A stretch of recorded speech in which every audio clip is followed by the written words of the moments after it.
ඔයාට කවදා හරි හිතලා තියෙනවද?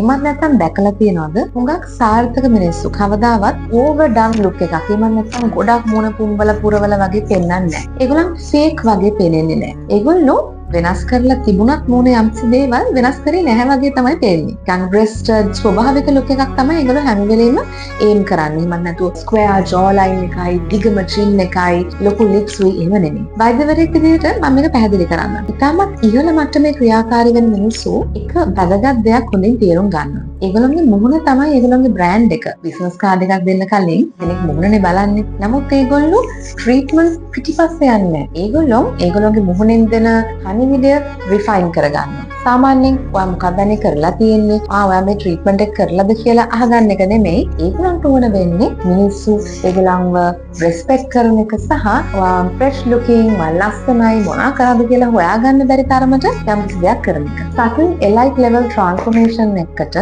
වත් කැමති නම් එලයිට් කියලා කමෙන්ට් කරන්න.